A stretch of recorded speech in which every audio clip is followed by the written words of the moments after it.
Salam hormat dari kebijaksanaan leluhur untuk Anda sekalian.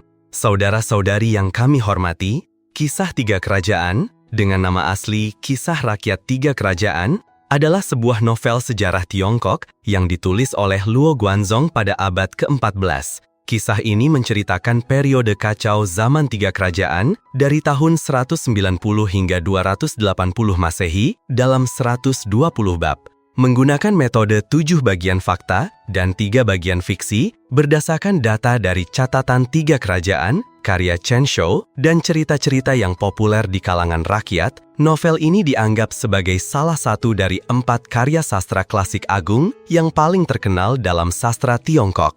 Yang terhormat, sejarah Tiongkok telah menyaksikan banyak periode kekacauan, seperti periode musim semi dan musim gugur, serta negara-negara berperang, Perang Chuhan, 3 kerajaan, dinasti utara dan selatan, serta 5 dinasti dan 10 kerajaan. Namun, jika berbicara tentang yang paling terkenal dan populer, maka itu adalah zaman Tiga Kerajaan. Kisah Tiga Kerajaan mencapai popularitasnya karena keberhasilan dan kesan mendalam yang diberikan novel ini kepada para pembaca. Karena isinya yang sangat menarik, Kisah Tiga Kerajaan segera diterima oleh masyarakat Vietnam sejak awal abad ke-20. Ketika sistem penulisan baru mulai terbentuk dan berkembang di Vietnam, Kisah Tiga Kerajaan langsung diterjemahkan ke dalam bahasa lokal oleh para cendekiawan. Kebijaksanaan leluhur ingin berbagi dengan Anda 26 kutipan bijak yang mendalam dari Kisah Tiga Kerajaan dengan harapan dapat membawa banyak sudut pandang baru dan pelajaran hidup yang berharga yang disarikan dari novel terkenal ini. 1. Di antara manusia, lubu. Di antara kuda, kuda merah. Arti dari perkataan ini adalah manusia haruslah seperti lubu dan kuda haruslah seperti kuda merah. Kutipan ini tidak berasal dari tokoh terkenal manapun, melainkan tersebar luas di seluruh dunia. Cukup untuk menunjukkan bakat dan kualitas lubu serta kuda merah. Lubu meremehkan semua orang di dunia dan tidak memiliki lawan dalam seni bela diri di Kisah Tiga Kerajaan. Dengan tombak Fang Tian Huaji dan tunggangan kuda merah yang tak terkalahkan, lubu menjadi tak tertandingi. Namun, dengan sifat agresif dan kesombongannya, pada akhirnya, lubu harus menghadapi kematian yang tragis ketika pasukannya memberontak, menangkapnya, dan menyerahkannya kepada Cao Cao. 2. Bagaimana mungkin seekor pipit mengetahui ambisi seekor elang? Elang, peng dalam bahasa Tiongkok kuno, adalah burung besar. Dalam perjalanan menuju kesuksesan, kita mungkin menghadapi rintangan yang tak terhitung. Setiap kegagalan adalah pelajaran tentang apa yang harus dilakukan dan apa yang tidak boleh dilakukan. Sun Tzu pernah berkata, "Mereka yang mencela saya dengan benar adalah guru saya. Mereka yang memuji saya dengan benar adalah teman saya." Sementara itu, sanjungan dan pujian yang berlebihan adalah musuh kita. Maka dari itu, kita juga harus mengabaikan penilaian-penilaian tidak berharga yang tidak membantu kita menjadi lebih sukses, melainkan justru diam-diam menarik kita ke dalam kegagalan. Orang bijak zaman dahulu berkata, setiap makhluk berkumpul sesuai jenisnya. Sama halnya dengan singa yang tidak pernah berjalan bersama antelop, serigala buas tidak pernah makan rumput bersama kawanan domba, dan elang tidak akan terbang sejajar dengan pipit. Untuk mengetahui seberapa jauh kita bisa melangkah, kita harus melihat bagaimana teman seperjalanan kita. Jika mereka tidak memiliki tujuan yang sama dan tidak dapat berjalan berdampingan, mengapa kita harus peduli dengan pandangan dan penilaian orang lain? Sifat dasar manusia selalu ingin dicintai dan diterima oleh semua orang. Oleh karena itu, kita sering khawatir tentang apa yang dipikirkan orang lain tentang kita. Terlalu memedulikan hal ini dalam jangka waktu lama bisa menjadi beban berat bagi Anda. Ketika Anda terobsesi dengan apa yang dipikirkan orang lain tentang Anda akan melupakan diri Anda sendiri. Begitu Anda berhenti memikirkan terlalu banyak pendapat dan pemikiran orang lain, Anda akan menemukan jati diri Anda yang sebenarnya. Hewan telah berkumpul sesuai jenisnya. Manusia juga selalu terbagi dalam kelompok-kelompok. Hanya orang-orang yang dapat dipercaya dan cukup berani yang tahu cara membimbing Anda menuju kemajuan setiap hari dan mencapai kesuksesan. Namun, hubungan antar manusia tidak selalu penuh kepercayaan dari hati ke hati, tidak selalu penuh ketulusan. Ada banyak penilaian yang tidak membantu kita mengatasi kesulitan, menyadari kesalahan, melainkan hanya ingin kita menyerah dan menghalangi jalan kita. Oleh karena itu, kita tidak perlu secara sepihak memaksakan diri untuk memedulikan pandangan orang lain demi mengubah diri kita. Jika sejak awal mereka sudah melontarkan penilaian negatif, maka pengorbanan kita pun tidak akan berarti apa-apa. Daripada berusaha menebak niat atau hanya setuju demi menyenangkan masyarakat, kita seharusnya menghargai orang-orang yang telah berdiri bahu-membahu dengan kita dengan 100% ketulusan dari hati. Memberi arang untuk menghangatkan di hari bersalju, membantu kita dalam kesulitan, selalu lebih berharga daripada menambah hiasan brokat saat segala sesuatunya sudah berhasil dengan baik. Jika hubungan ada dalam lingkaran yang berbeda, Anda tidak perlu memaksakan diri untuk masuk ke lingkaran lain yang tidak cocok dengan Anda. Seperti elang, sejinak apapun ia, tidak akan bertengger di kabel listrik, membuang energi positif bersama pipit. Maka, membuang-buang waktu untuk orang lain. Orang cerdas harus tahu cara fokus pada apa yang disukai, terus belajar, mengembangkan diri, memancarkan aura dan pesona diri. Itulah hal-hal berharga yang layak kita perjuangkan, bukan pandangan orang lain. Setiap orang berhak memikirkan apapun yang mereka inginkan. Jika Anda memiliki hak untuk memikirkan apapun yang Anda inginkan, maka pikiran mereka selamanya tidak dapat mengubah status atau nilai Anda, kecuali Anda sendiri mengizinkan mereka melakukannya. Ini adalah hidup Anda. Pada akhirnya, Anda adalah satu-satunya yang membuat keputusan untuk hidup Anda. Jika Anda adalah seekor elang, jangan terlalu peduli dengan pandangan pipit tentang Anda. Karena kecepatan, ketinggian, dan kekuatan elang, pipit selamanya tidak dapat memiliki pengalaman dan memahami perasaan tersebut.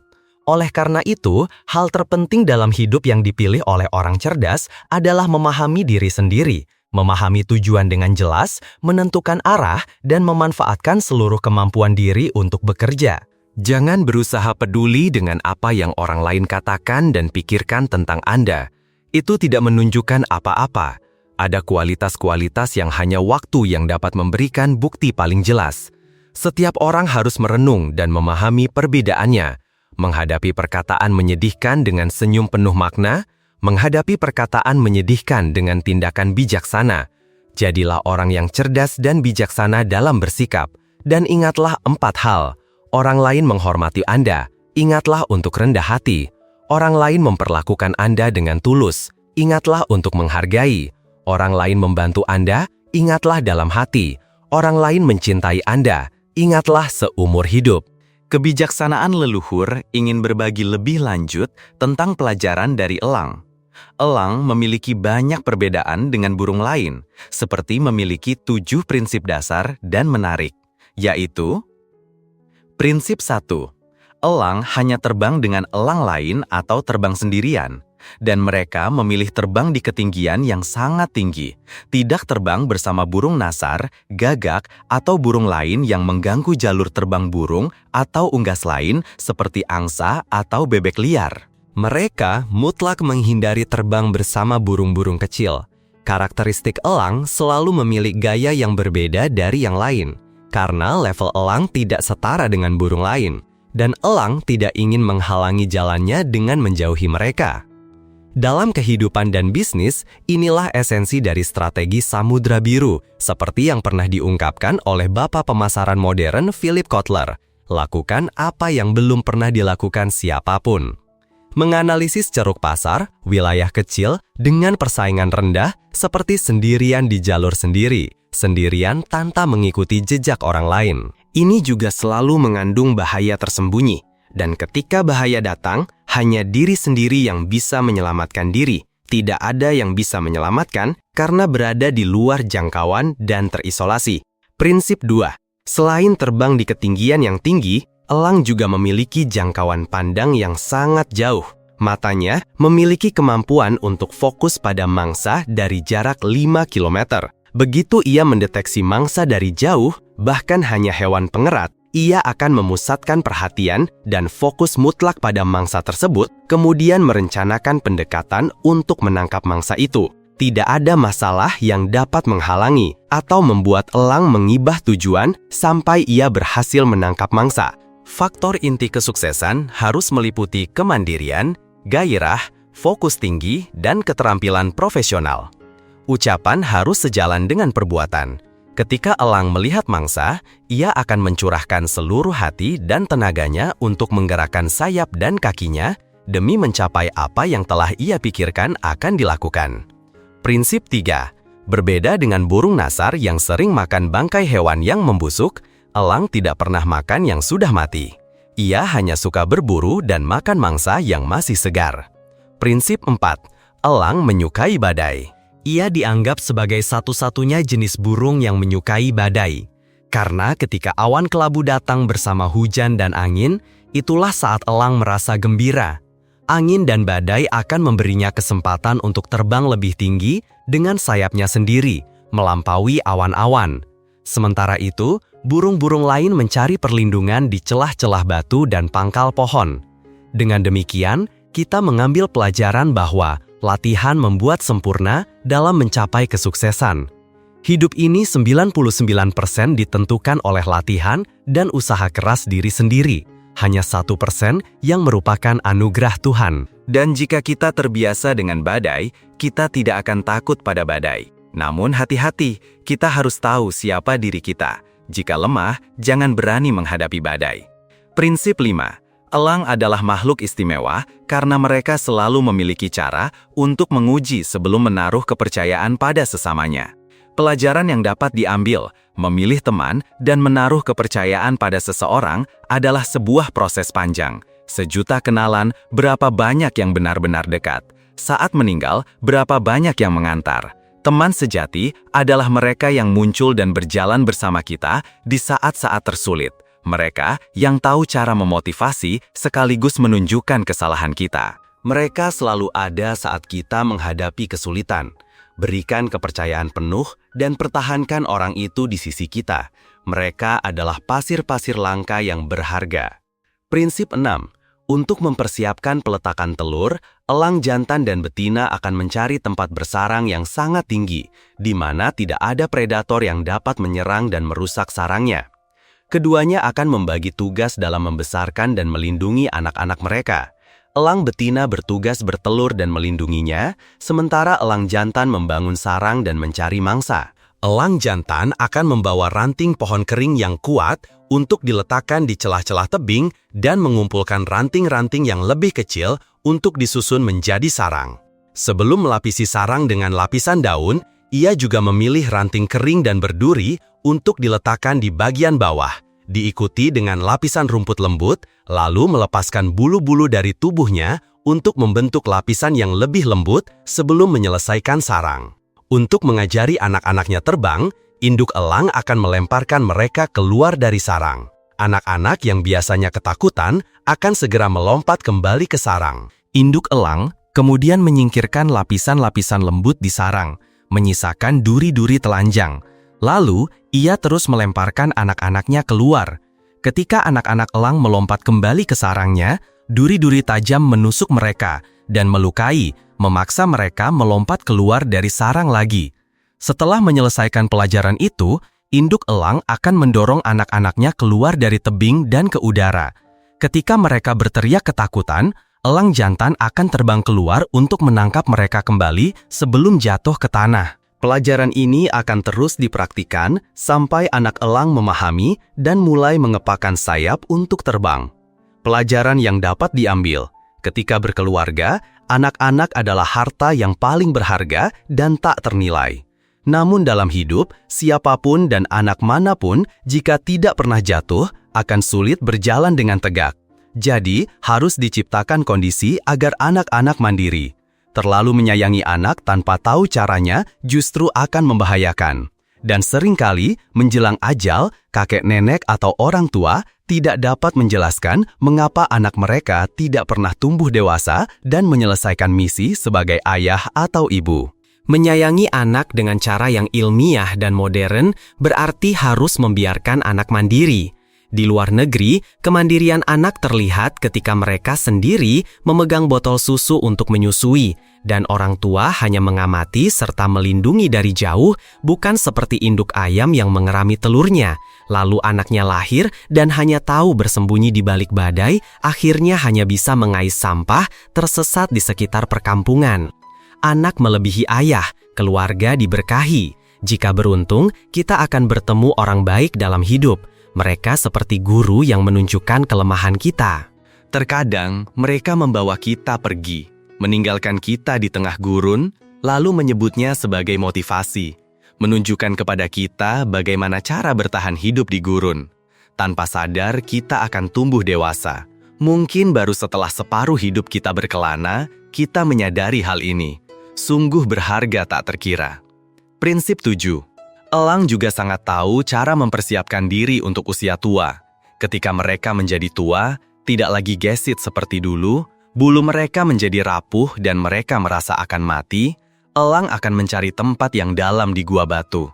Di sana, ia akan mencabut semua bulu dari tubuhnya sampai benar-benar rontok. Ia akan bersembunyi di dalam gua sampai tubuhnya menumbuhkan bulu baru. Setelah itu, barulah ia keluar dari gua dan kembali menjalani hidup. Oleh karena itu, pelajaran yang dapat diambil adalah kita harus memahami hukum secara sistematis, tahu cara menerima, dan selalu menyederhanakan untuk memperbarui pemikiran. Harus tahu belajar kata melepaskan untuk membebaskan diri, karena apapun yang kita pegang erat, harus tahu cara membuangnya saat dibutuhkan. Sebab hidup ini sepanjang masa hanya perlu berusaha mencari dua kata, ketenangan dan kesehatan serta kebahagiaan. Dan kenyataan baru adalah milik kita sendiri. 3. Zhuge Liang, setia mengabdi hingga akhir hayat. Ini adalah perkataan Zhuge Liang yang paling jelas mengungkapkan perasaannya kepada Kaisar Liu Bei dan kemudian Kaisar Liu Shan dari Shu. Setelah 6 kali menyerbu Qi Mountain untuk menyerang Wei namun tidak dapat mengubah takdir langit, di penghujung hidupnya, Zhuge Liang berkata, "Jangan bergembira dengan hal yang tidak layak digembirakan. Jangan marah dengan hal yang tidak layak dimarahi." Dalam teks aslinya, Hi bet hen hi, fo ti chi seru, no bet no wo no chi seru. Jadi, sebagai manusia, 7 emosi dan 6 keinginan tidak dapat dihindari. Suka, duka, cinta, benci, sedih, dan gembira menjadi bagian dari kehidupan sehari-hari setiap orang. Begitu banyak hal di dunia ini, tubuh tak berdaya, memikul tanggung jawab terhadap diri sendiri, keluarga, klan, tetangga, dan bahkan negara di pundak. Tanggung jawab yang begitu berat bagi Zhuge Liang yang memiliki strategi ilahi, memahami astronomi, dan menguasai geografi, bahkan harus menengadah ke langit dan menghela napas. Rencana ada di tangan manusia, keberhasilan ada di tangan Tuhan. Manusia yang hidup di dunia fana ini hidup dalam lautan penderitaan. Kegembiraan dan keberhasilan itu sedikit, sementara kesedihan dan penderitaan itu banyak. Namun, Zhuge Liang mengajarkan kita cara berinteraksi dengan orang lain agar pantas disebut seorang pria sejati, yang menjunjung tinggi langit dan menginjak bumi. Seorang pria yang jujur dan berprinsip. Apapun yang disukai atau dimarahi, haruslah layak disukai, layak dimarahi, logis, dan masuk akal. Itulah jalan seorang pria berprinsip. 4. Zhou. Langit telah melahirkan Zhou. Mengapa masih melahirkan Zhuge Liang? Zhou lahir tahun 175, meninggal tahun 210. Dengan nama kehormatan Gongjin, dikenal pada masanya sebagai Zholang, adalah seorang jenderal terkenal dan pendiri negara Wu Timur pada zaman 3 kerajaan. Zhou terkenal karena kemenangannya di pertempuran Tebing Merah melawan pasukan besar Cao Cao. Pertempuran Tebing Merah adalah pertempuran terbesar pada masa itu. Menjadi titik balik penting dalam sejarah, membantu menentukan situasi 3 kerajaan, sehingga namanya abadi dalam sejarah Tiongkok. Namun, hanya 2 tahun kemudian ia meninggal pada usia 36 tahun. Dalam novel Kisah 3 Kerajaan karya Luo Guanzhong, karakter Zhou digambarkan sebagai orang yang berpikiran sempit. Karena merasa rendah diri dengan kecerdasannya yang kurang, ia berusaha mencelakai karakter Zhuge Liang dan akhirnya meninggal karena 3 kali dipermainkan. Namun, ini hanyalah fiksi dari penulis Luo Guanzhong yang sama sekali bertentangan dengan sejarah dan tidak dapat dipercaya. Karena popularitas karya sastra ini, reputasi dan citra Zhou Yu dalam budaya rakyat sejak saat itu menjadi buruk karena detail-detail yang dilebih-lebihkan. Dan kutipan, langit telah melahirkan Zhou Yu, mengapa masih melahirkan Zhuge Liang? Masih sering disebut meskipun tidak nyata. Peristiwa di mana karakter Zhou Yu 3 kali dipermainkan oleh karakter Zhuge Liang hingga menyebabkan kematiannya, meskipun fiksi Luo Guanzhong. Ia digambarkan oleh Luo Guanzhong sebagai orang yang cemburu dan selalu berusaha mencelakai Zhuge Liang untuk menghindarkan bahaya bagi Wu Timur. Tepat sebelum pertempuran Tebing Merah pecah, karakter Zhou Yu sudah berniat melenyapkan karakter Zhuge Liang tetapi tidak berhasil. Sebelum meninggal, karakter Zhou Yu dengan marah mengeluh ke langit. Langit telah melahirkan Zhou Yu, mengapa masih melahirkan Zhuge Liang? Buku Jenderal-Jenderal Kuno Tiongkok karya Zheng Fudian, Ke Yongxue, dan Yang Xiaochun mencatat bahwa itu adalah perkataan penulis yang sama sekali tidak dapat dipercaya. Dalam karya 3 Kerajaan karya Yi Zhongtian, ketika menyebut jenderal terkenal dari Jiangdong, orang sering langsung teringat kisah 3 kali mempermainkan Zhou Yu, dan langit telah melahirkan Zhou Yu, mengapa masih melahirkan Zhuge Liang? Zhou Yu pandai merencanakan, tenang, telah kehilangan istrinya dan kemudian pasukannya, dan seterusnya. Sayangnya, itu hanyalah novel, bukan sejarah.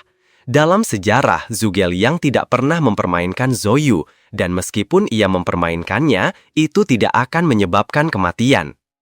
Mengapa demikian? Karena Zhou Yu memiliki sifat yang kuat, murah hati. Sebaliknya, Zhuge Liang adalah orang yang berbudi luhur dan sangat agung. Mengapa ia digambarkan sebagai orang jahat dan licik yang telah 3 kali mempermainkan Zhou Yu? Menurut perkataan Hu Xi, ini menunjukkan perbedaan antara catatan sejarah dan novel. 5. Liu Bei, seluruh tubuh Zhao Zilong adalah keberanian. Ini adalah perkataan yang Liu Bei persembahkan untuk jenderal perangnya, Zhao Zilong dari Changshan. Dalam kisah 3 kerajaan, Zhao Yun bukanlah karakter utama yang digambarkan secara mendalam oleh penulis, namun setiap kali ia berperang, ia selalu tampil gagah berani, perkasa, dan memenangkan setiap pertempuran. Mendapatkan pujian yang begitu teguh dari tuannya, tentu saja ia sangat gembira hingga lupa segalanya. Dan tentu saja, para pembaca kisah 3 kerajaan tidak bisa tidak mengagumi keberanian Zhao Yun yang sendirian menerobos ratusan ribu pasukan Cao Cao, mempertaruhkan nyawanya untuk menyelamatkan putra mahkota muda.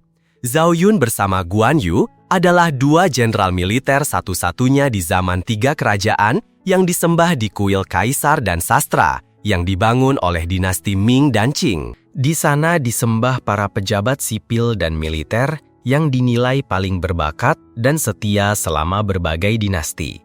6. Sima Hui, naga tidur, burung feniks muda, miliki salah satu, niscaya kau akan menguasai dunia. Zhuge Liang, menemukan penguasa bijak, tetapi tidak bertemu dengan waktu yang tepat, sungguh disayangkan. Dalam novel Kisah 3 Kerajaan karya Luo Guanzhong, Sima Hui muncul di bab 37. Sima Hui, 2 kali tawa cendekiawan, Liu Bei 3 kali mengunjungi pondok jerami. Wise, thoughtful, engaging. Ketika Zhuge Liang berada di Gunung Naga Tidur, Sima Hui, Tuan Shuijing, adalah seorang yang berilmu luas dan berbakat tinggi. Liu Bei bertanya, di bawah langit ini, siapa kiranya yang bisa membantu dunia? Sima Hui berkata, naga tidur, burung feniks muda, miliki salah satu dari mereka, kau bisa menstabilkan dunia. Liu Bei terkejut dan bertanya, siapakah naga tidur dan burung feniks muda itu? Sima Hui hanya tersenyum dan tidak menjawab. Barulah kemudian, ketika Xu Shu harus meninggalkan Liu Bei dan pergi ke Cao Cao untuk menyelamatkan ibunya. Sebelum pergi, Xu Shu merekomendasikan Zhuge Liang kepada Liu Bei. Ketika mendengar kabar itu, Sima Hui mendengar bahwa Xu Shu bersama Liu Bei, ia pun datang untuk menjenguk. Namun, mendengar cerita Liu Bei, Sima Hui menghentakkan kakinya dan berkata, Shushu telah termakan tipuan Cao Cao. Liu Bei terkejut beberapa saat, lalu bertanya tentang Zhuge Liang. Sima Hui berkata tentang Zhuge Liang, duduk santai di rumah, Zhuge Liang sering membandingkan dirinya dengan Guan Zhong dan Yue Yi. Namun sebenarnya, bakat orang ini tak terbayangkan. Bisa dibandingkan dengan Jiang Zia yang meletakkan dasar 800 tahun dinasti Zhou atau Chang Liang yang membangun fondasi 400 tahun dinasti Han. Jadi, naga tidur yang saya sebutkan kepada jenderal sebelumnya adalah Zhuge Liang, sedangkan burung Phoenix muda adalah Pang Tong. Liu Bei mendengar penjelasan Sima Hui seperti orang yang baru sadar dari mimpinya, segera mengenakan jubahnya dan mencari Zhuge Liang.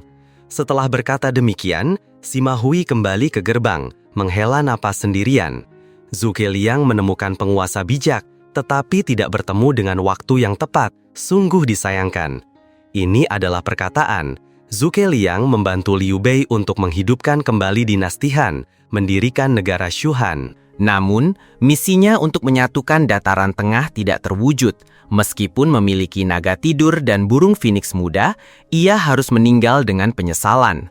Hal ini benar-benar sesuai dengan apa yang dikatakan Sima Hui, cukup untuk menunjukkan bakat Sima Hui yang luar biasa dalam menilai orang dan meramalkan masa depan.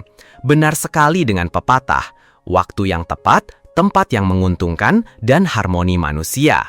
Jadi, jika tidak bertemu dengan waktu yang tepat, maka tidak akan bisa mencapai keberhasilan besar.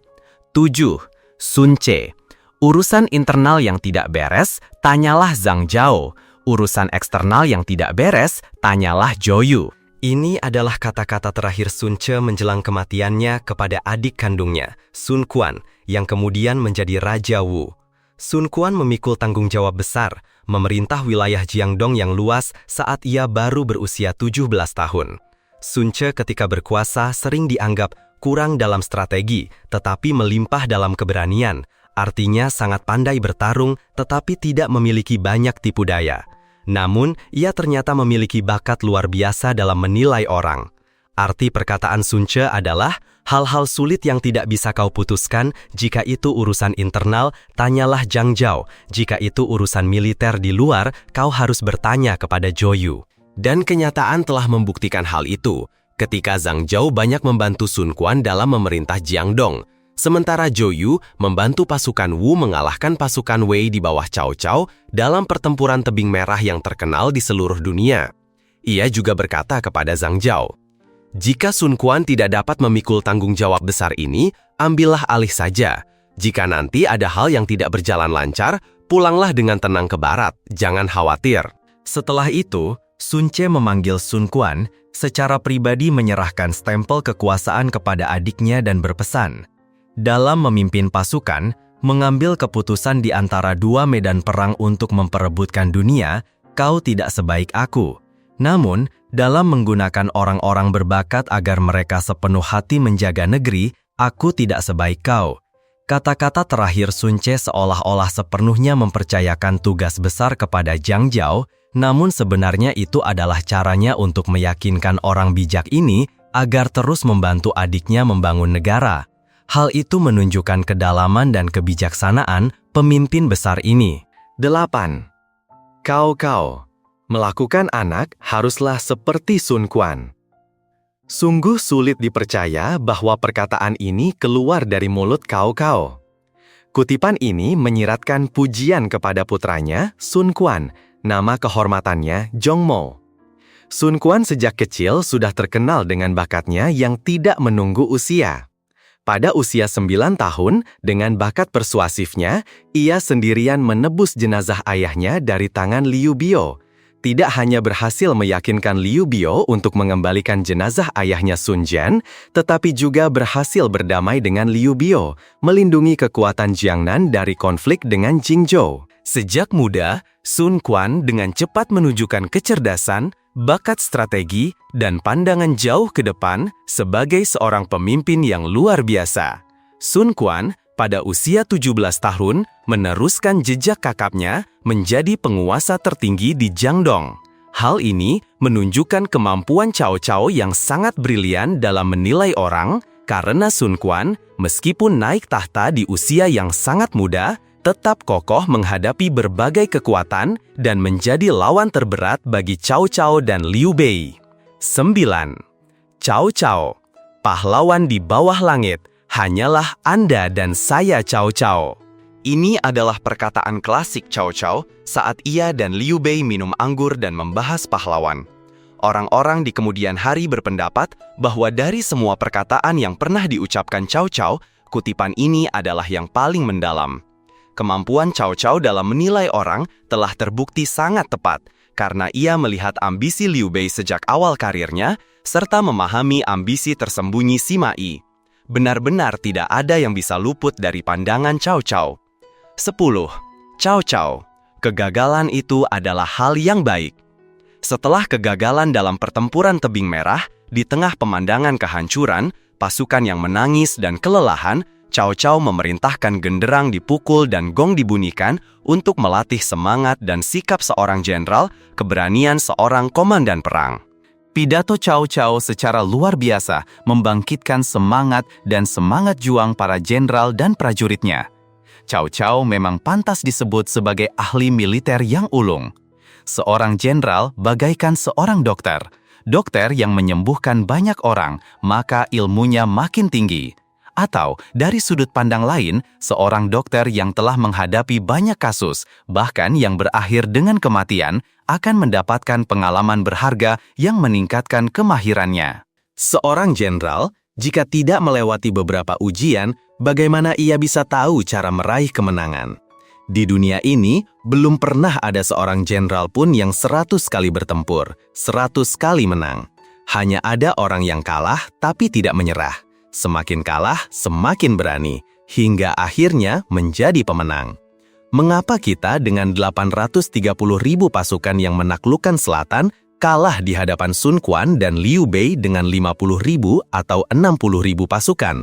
Penyebab paling mendasar adalah karena beberapa tahun terakhir kita terlalu banyak menang. Penyakit kesombongan, keangkuhan, meremehkan musuh, dan kecongkakan telah menyebar. Bahkan sebuah strategi penderitaan palsu yang sederhana pun tidak dapat dikenali, sehingga Wu Timur memiliki banyak serangan api. Dari situ terlihat bahwa sudah saatnya kita menerima kekalahan seperti itu. Kegagalan adalah hal yang baik. Kegagalan dapat mengajari kita bagaimana cara meraih kesuksesan.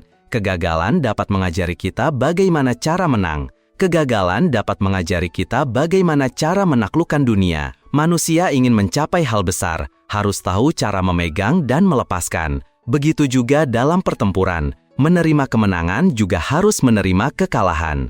Sima Yi. Seseorang tidak boleh pengecut, namun juga tidak boleh tidak tahu rasa hormat. Kita harus tahu menghormati lawan kita. Sima Yi adalah seorang politikus dan ahli strategi militer yang melayani negara Cao Wei pada periode 3 kerajaan dalam sejarah Tiongkok. Ia juga merupakan orang yang meletakkan dasar bagi dinasti Jin Barat yang menggantikan dinasti Wei. Sepanjang hidupnya, Sima Yi selalu mengagumi 2 lawan terbesarnya, yaitu Deng Ai dan juga Liang. Ia mencurahkan seluruh hidupnya untuk melayani negara Cao Wei. Setelah Cao Rui meninggal dan Cao Shuang menggunakan kekuasaannya untuk bertindak sewenang-wenang dan memanipulasi seluruh istana, ia mengangkat Sima Yi sebagai guru agung dengan tujuan mengendalikan kekuasaannya di istana. Karena Sima Yi adalah orang yang memiliki pengaruh besar di istana dan bagi negara Cao Wei, namun timbul pertanyaan mengapa Sima Yi menerima untuk duduk diam di bawah pengawasan Cao Shuang tanpa melakukan tindakan apapun. Zhong Hui, salah satu murid Sima Yi, dengan geram bertanya kepadanya, "Guru, Anda rela duduk di posisi guru agung hanya untuk membahas ajaran?" Perkataan Zhong Hui seolah mengungkapkan keinginan dirinya dan para pejabat tinggi lainnya agar Sima Yi mencari cara untuk melawan Cao Shuang, merebut kembali kekuasaan di istana demi perdamaian dan kemakmuran negara. Namun, Sima Yi tidak melakukan apapun. Ia hanya duduk diam dan menggunakan peristiwa Deng Ai untuk memperingatkan dan mengajari Zhong Hui sebuah prinsip. Seseorang tidak boleh pengecut, namun juga tidak boleh tidak tahu rasa hormat.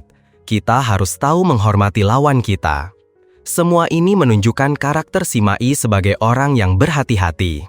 Bukan karena ia pengecut, melainkan karena ia tahu di mana posisinya dan bahwa musuhnya kuat dan cakap. Ia menghormati dan menjadikannya pelajaran bagi dirinya. 12. Sima Yi. Kalah tanpa sakit hati, kalah tanpa malu. Yang pertama adalah pandai kalah.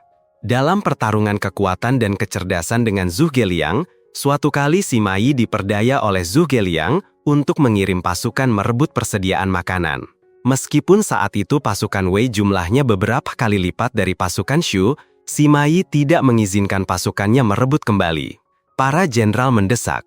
Kedua putra Sima Yi juga gelisah tidak mengerti mengapa demikian, sehingga mereka mencari ayah mereka untuk bertanya. Ketika sampai di markas besar Sima Yi, ia sedang berbicara dengan seseorang. Sima Yi berkata, "Kalian datang untuk bertempur atau untuk mengukur kekuatan dengan orang lain? Apakah mereka yang Ishin ingin menang pada akhirnya akan menang? Dalam pertempuran, hal pertama yang harus dipelajari adalah pandai kalah. Kalah tanpa malu, kalah tanpa sakit hati, barulah bisa tertawa lepas."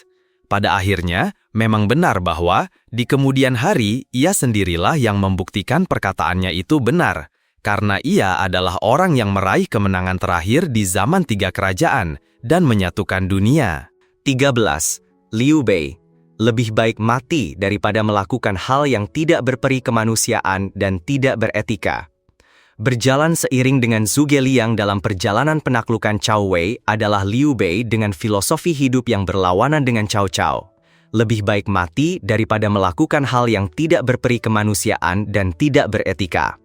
Justru karena hal inilah, Liu Bei, meskipun hanya seorang pedagang keliling, berhasil merebut hati para pahlawan di bawah langit seperti dua saudara pejuang Zhang Fei dan Guan Yu, ahli strategi ulung Zhuge Liang, Cao Zilong, Ma Chao, Huang Zhong, serta ribuan bahkan jutaan rakyat. Dari situ, ia membangun keberhasilan besar yang mengguncang sejarah.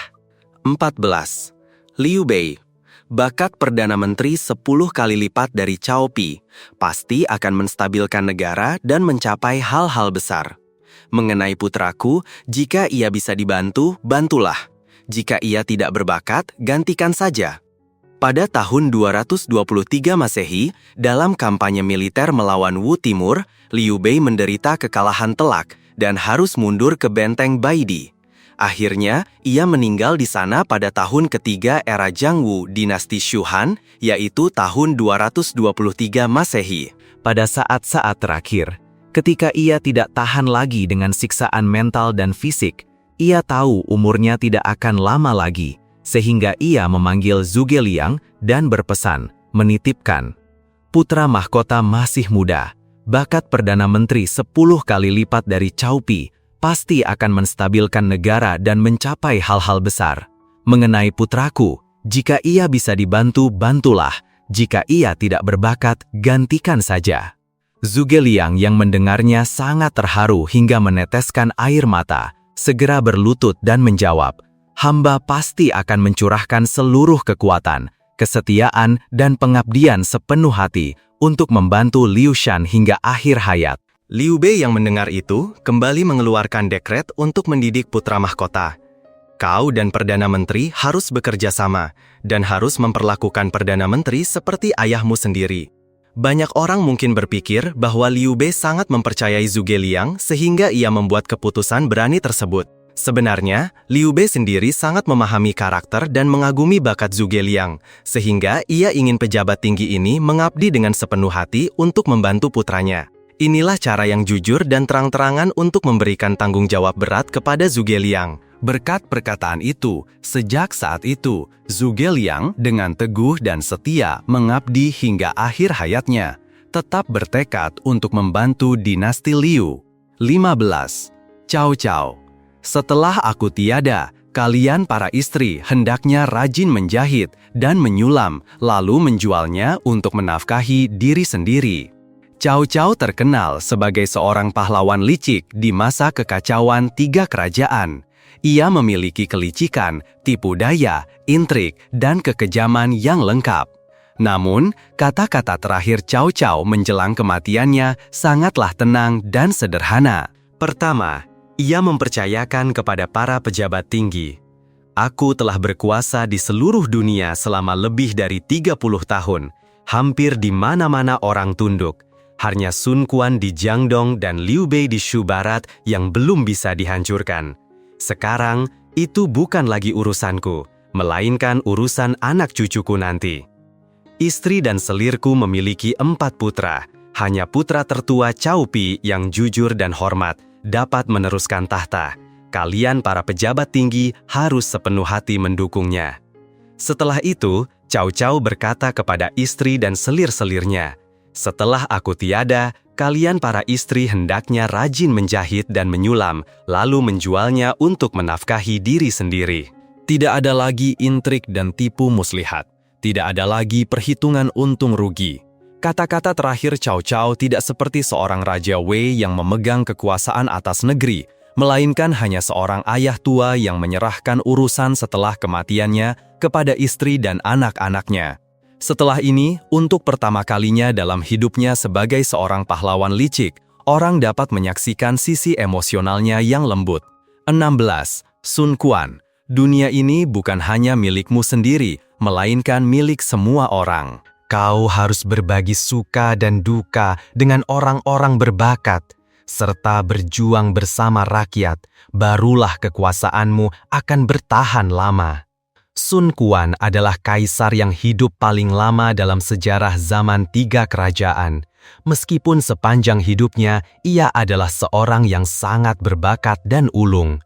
Di usia senja, Sun Quan membuat banyak keputusan keliru, menyebabkan kekuasaan menjadi kacau, dan ia tidak merasa tenang menyerahkan tahta kepada putra mahkotanya. Sebelum meninggal, ia berpesan, "Hidup ini, aku bisa menjadi kaisar selama bertahun-tahun adalah berkat bantuan ayah, kakak, dan para pejabat. Sebentar lagi aku akan bertemu kembali dengan ayah dan kakak. Hatiku sangat gembira. Tapi di sini anakmu masih sangat kecil dan harus duduk di tahta.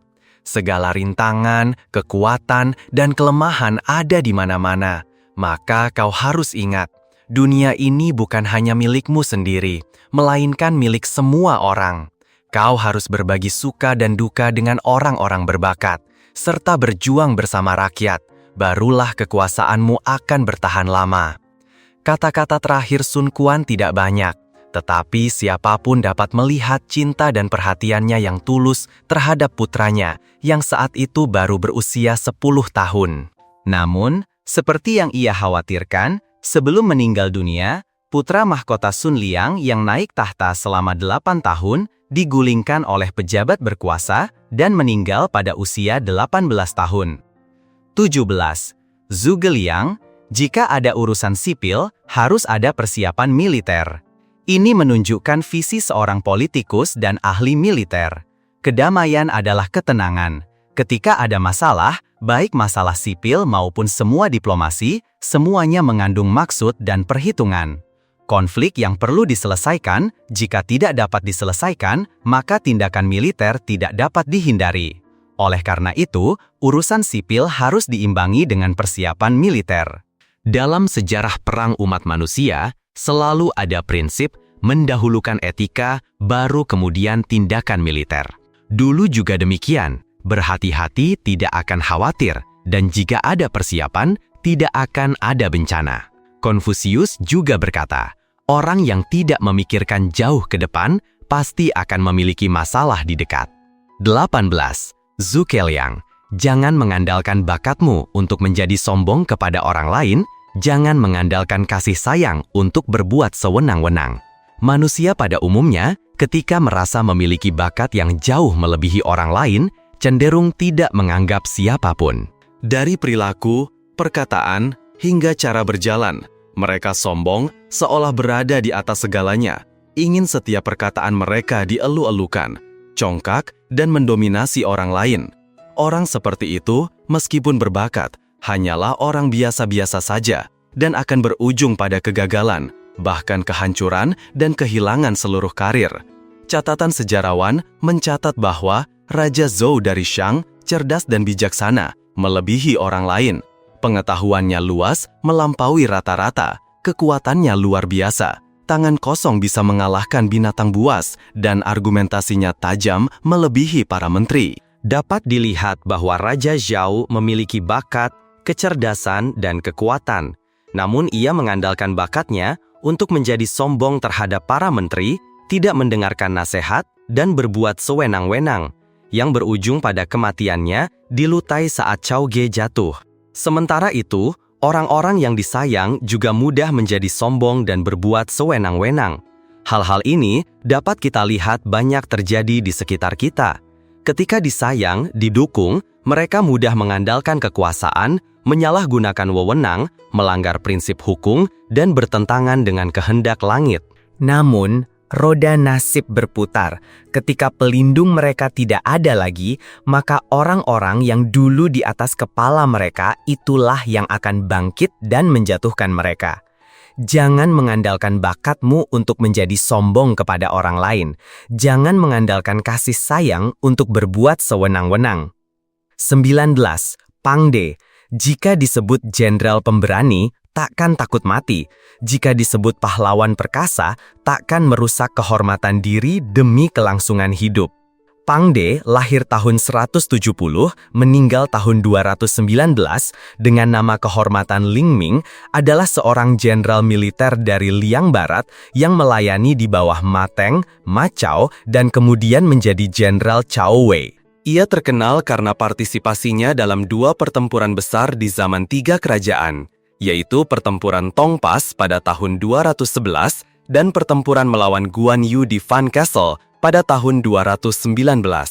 Dalam pertempuran Fan Castle, Guan Yu di kampnya berkata kepada Guan Ping putranya, "Keahlian pedang Pangde sungguh matang, memang pantas disebut jenderal pemberani dari pasukan Cao." Guan Ping berkata, "Pepatah mengatakan, orang yang baru lahir tidak takut harimau. Meskipun ayah berhasil membunuh orang ini, ia hanyalah seorang prajurit kecil dari Liang Barat." Jika terjadi kesalahan, bukankah itu akan merusak reputasi ayah? Guan Yu melihat bahwa dengan kekuatan militer saja sulit untuk mengalahkan Pangde, sehingga ia memikirkan sebuah rencana. Saat itu musim gugur, hujan terus-menerus, dan air sungai Han mengalir deras. Markas Pangde terletak di daerah rendah. Guan Yu memerintahkan orang untuk mengalirkan air sungai Han agar meluap, menenggelamkan seluruh pasukan Yujin. Guan Yu memanfaatkan kesempatan itu, memimpin angkatan laut dengan perahu untuk menyerang. Prajurit di perahu-perahu besar menembakkan panah dari segala arah ke tanggul. Pangde, meskipun tidak mengenakan baju zirah pelindung panah, namun gerakannya luar biasa, sehingga panah tidak mengenainya.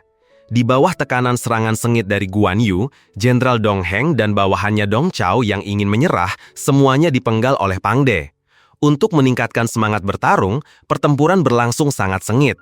Dari pagi hingga lewat tengah hari, Guan Yu semakin memusatkan pasukannya untuk menyerang dengan kuat. Ketika panah habis, ia menggunakan senjata pendek untuk melanjutkan pertempuran. Pangde berkata kepada Jenderal Cheng He, "Saya mendengar bahwa jenderal yang baik tidak takut mati demi melarikan diri. Seorang kesatria yang teguh tidak akan merusak kehormatannya demi hidup. Hari ini adalah hari kematianku." Bertekad untuk bertarung sampai akhir, semakin ia bertarung semakin bersemangat dan kuat ia. Namun air terus naik dan semua prajurit menyerah. Pangde bersama seorang jenderal pembawa bendera adalah 2 orang terkuat. Bersama-sama mengangkat busur, memasang panah, dan mengirimkan sebuah perahu kecil untuk kembali ke markas Chaoren. Air besar menyebabkan perahu terbalik, busur dan panah hilang. Pangde berpegangan pada perahu yang hanyut di air. Setelah itu, ia ditangkap oleh Zhou Kang. Pangde diserahkan ke tangan musuh, namun tetap berdiri tegak, tidak mau berlutut. Guan Yu berkata, "Kakakmu ada di Hanzhong. Aku ingin menjadikanmu jenderal, mengapa tidak segera menyerah?" Pangde memarahi Guan Yu. Raja Weiku memiliki 1.000.000 pasukan, memimpin tentara dengan kekaguman di seluruh dunia. Liu Beimu hanyalah orang biasa. Mana mungkin aku lebih memilih menjadi hantu di negara Wei daripada menjadi jenderal para pemberontak itu. Tidak dapat dibujuk untuk menyerah, Guan Yu pun memenggal Pang De. Saat itu, Pang De berusia 39 tahun. Guan Yu merasa sedih karena Pang De adalah orang yang setia, sehingga ia memerintahkan agar Pang De dimakamkan dengan layak. Cao Cao yang mendengar kabar itu sangat berduka, meneteskan air mata, lalu menganugerahkan gelar markis kepada kedua putra Pang De. 20. Xia Haodun, intisari ayah dan darah ibu, tak bisa dibuang, lalu menelan matanya. Dalam karya Kisah Tiga Kerajaan, ketika Cao Cao memimpin pasukan untuk mengepung Lubu, Lubu mengirim Gao Shun ke medan perang untuk bertahan di Xiapi. Ketika kedua pasukan bertempur di depan gerbang kota, Xia Haodun dan Gao Shun terlibat duel sengit selama 50 jurus sebelum Gao Shun mundur. Xia Haodun mengejar, sementara itu Cao Xing, seorang jenderal Lubu, telah disiapkan dalam penyergapan di semak-semak. Cao Xing mengangkat busur dan menembakkan panah ke Xia Haodun. Panah itu tepat mengenai mata kiri Xia Haodun. Xia Haodun merasa sangat kesakitan sehingga ia mencabut panah itu lalu menggigit mata kirinya dan berteriak keras. Intisari ayah dan darah ibu, bagaimana bisa dibuang? Lalu ia menelan matanya. Setelah itu, ia memacu kudanya menyerang Cao Xing. Cao Xing, karena terlalu terkejut dengan kejadian tersebut, akhirnya tewas tertusuk. Setelah membunuh Cao Xing, Xiao Hodun pun pingsan. Ia memang seorang jenderal harimau bagi Cao Cao, karena setelah itu, ia diangkat menjadi jenderal besar. 21. Cao Hong. Dunia ini mungkin bisa tanpaku, tapi tidak bisa tanpamu tuanku. Ia berkata kepada Cao Cao saat disergap di Luoyang. Cao Hong, dengan nama kehormatan Zilian, berasal dari Kabupaten Kiao, Komandan Seri Pei, sekarang Bozhou, Anhui. Ia adalah sepupu Cao Cao. Pada tahun 190, Cao Cao merekrut tentara untuk melawan Dongzhuo. Sejak saat itu, ia mulai mengikuti dan membantu Cao Cao menjadi pejabat berjasa, pendiri negara Cao Wei pada zaman tiga kerajaan dalam sejarah Tiongkok. Ia dianggap sebagai jenderal paling aman di Cao Wei. Dalam kampanye militer untuk memusnahkan Dongzhuo, Cao Cao melancarkan pengejaran terhadap Dongzhuo dan Kaisar Xian dari Han Liuxie, namun disergap oleh jenderal bawahan Dongzhuo, Su Rong di Xingyang, yang menusuk mati kuda Cao Cao. Cao Cao kalah perang dan mundur. Cao Hong dengan sukarela menyerahkan kudanya kepada Cao Cao dan berkata, "Dunia ini mungkin bisa tanpaku, tapi tidak bisa tanpamu, tuanku." Dalam Kisah Tiga Kerajaan, Cao Hong banyak dikenal dalam pertempuran seperti Tong Pas. Cao Cao memerintahkannya dan Xu Huang untuk menjaga Tong Pas selama 10 hari. Karena diprovokasi oleh Ma Chao, Cao Hong menjadi marah dan bertempur, lalu menderita kekalahan. Cao Cao marah karena kehilangan celah dalam 9 hari dan memerintahkan untuk memenggal Cao Hong. Para jenderal datang untuk memohon ampun, sehingga ia selamat. Setelah itu, Cao Cao kalah perang dan harus memotong janggutnya serta membuang jubahnya. Barulah kemudian Cao Hong datang menyelamatkan. Cao Cao menghela napas. "Jika aku memenggal Zilian, maka aku pasti sudah mati di tangan Ma Chao sekarang." Lalu ia memberikan hadiah yang besar kepada Cao Hong. 22. Su Xiao. Anda adalah menteri yang cakap di masa damai dan pahlawan licik di masa kekacauan. Ini adalah perkataan yang ia katakan kepada Cao Cao. Su Xiao, dengan nama kehormatan Zixiang, berasal dari Runan, adalah seorang cendekiawan terkenal dan komentator ulung pada masanya. Siapapun yang dikomentari oleh Su Xiao akan langsung menjadi terkenal. Cao Cao juga datang memohon kepada Su Xiao untuk memberikan penilaian tentang dirinya. Namun Su Xiao menolak meskipun Cao Cao memohon dengan sangat. Cao Cao kemudian, saat Su Xiao sedang keluar, mengancamnya dengan pisau. Su Xiao akhirnya terpaksa menilai Cao Cao sebagai menteri yang cakap di masa damai dan pahlawan licik di masa kekacauan. Cao Cao yang mendengarnya tertawa dan pergi. Yi Zhongtian berpendapat bahwa Su Xiao telah melihat bahwa Cao Cao adalah karakter yang ingin menjadi menteri yang cakap di masa damai atau pahlawan licik yang menyebabkan kekacauan di dunia, tergantung pada era dan keinginan subjektif Cao Cao. Cao Cao hidup di masa kekacauan, menjadi pahlawan licik mungkin sudah ditakdirkan. 23. Cao Cao. Orang-orang telah salah menilaiku. Saat ini masih salah menilaiku. Dan di masa depan mungkin akan terus salah menilaiku. Tapi aku tetaplah aku, tak pernah sekalipun takut orang lain salah menilaiku. Cao Cao pada masa itu, yang juga disebut Perdana Menteri Cao, ketika bertemu kembali dengan Chen Gong setelah Chen Gong mencaci makinya tanpa henti, Cao Cao tetap menahan diri dan berkata, Chen Gong selalu jujur dalam perkataannya. Ia adalah penyelamat hidupku. Apa salahnya mencaci makiku 2 kali? Itu tidak membuatku kehilangan sehelai rambut pun. Lagi pula, perkataan Chen Gong masuk akal, sangat tepat. Teruslah mencaci, lalu kita akan minum anggur bersama. Bukan karena aku Cao Cao berwajah tebal, melainkan aku sudah lama tidak lagi menyimpan norma-norma dan moralitas duniawi yang dangkal di dalam hatiku. Orang-orang semua menyebutku pahlawan licik, tetapi tidak bisa berbuat apa-apa terhadap pahlawan licik sepertiku. Kalian membanggakan diri sebagai pria terhormat, tetapi semuanya kalah di tangan pahlawan licik sepertiku.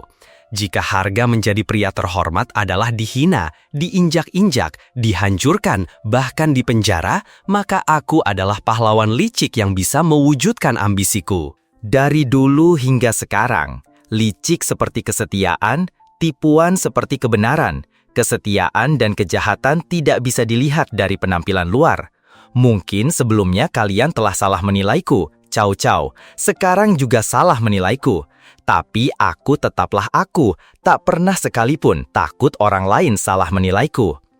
Sesaat sebelum meninggal, Cao Cao berkata di hadapan para pejabat dan putranya, dulu orang-orang salah menilaiku, saat ini masih salah menilaiku, dan di masa depan mungkin akan terus salah menilaiku. Tapi aku tetaplah aku, tak pernah sekalipun takut orang lain salah menilaiku. 24. Cao Cao. Meskipun berbakat, namun digunakan untuk Wei. Guan Yu ditangkap dan terpaksa tunduk kepada Cao Cao. Namun, meskipun fisiknya dikam-cao, hatinya tetap pada Han. Ia telah berjanji kepada Cao Cao bahwa jika ada kabar tentang Liu Bei, ia akan segera kembali kepada Liu Bei. Cao Cao setuju di satu sisi, dan di sisi lain memperlakukannya dengan sangat baik. Ketika Guan Yu meletakkan jabatannya dan pergi, melewati 5 pos penjagaan dan memenggal 6 jenderal, Cao Cao tidak memimpin pasukan untuk mengejar. Bahkan sebaliknya, ia memberikan surat izin perjalanan agar tidak ada jenderal yang menghalangi kepergian Guan Yu. Guan Yu tidak kembali kepada Cao Cao, namun para jenderal berbakat tidak ada yang memberontak terhadap Cao Cao. Cao Cao menggunakan orang tidak bergantung pada posisi tinggi atau latar belakang orang tersebut. Bagi Cao Cao, hanya bakatlah yang diutamakan, Dui Tai Tike. Sangat aneh, asalkan seseorang berbakat, ia akan dihargai. Cao Cao sangat tahu cara menggunakan orang. Untuk mendapatkan orang-orang berbakat, ia juga tidak ragu menggunakan cara hanya bakatlah yang diutamakan, merekrut orang-orang berbakat dan mengumpulkan semua bakat di bawah panjinya seperti air mengalir ke sumbernya. Salah satu metode rekrutmen orang berbakat Cao Cao adalah merekrut talenta dari pihak musuh, merekrut orang-orang berbakat dari pihak musuh. Cao Cao selalu mencari orang-orang berbakat, mencintai orang-orang berbakat, seperti nyawanya sendiri. Namun pada saat yang sama, ia juga tidak bisa lepas dari pengaruh pemikiran iri hati dan cemburu. Cao Cao meskipun tahu cara menggunakan orang, setelah ia melakukan tindakan yang tidak jelas. Yang terpenting adalah Cao Cao memiliki sifat curiga yang berlebihan dan juga suka mencurigai orang lain. Ia menghargai bakat, memberikan kesempatan bagi banyak orang berbakat dari kalangan menengah dan bawah untuk menunjukkan kemampuannya, sekaligus menciptakan panggung untuk menunjukkan bakat bagi para pahlawan yang berlatar belakang rendah. Cara Cao Cao menggunakan orang adalah pengalaman berharga bagi generasi mendatang. 25. Zhuge Liang, Rencana ada di tangan manusia, keberhasilan ada di tangan Tuhan. Zhuge Liang mencurahkan seluruh kekuatannya untuk membantu putra Liu Bei. Ia telah 6 kali menyerbu Qi Mountain, namun tetap gagal menaklukkan Wei. Dalam bab 103 Kisah Tiga Kerajaan, Zhuge Liang memeras otaknya dengan cermat mengatur agar ayah dan anak Sima Yi masuk ke dalam Gua Guk. Pada saat yang sama, ia menggunakan kayu kering dan obor untuk memenuhi mulut gua, lalu membakarnya.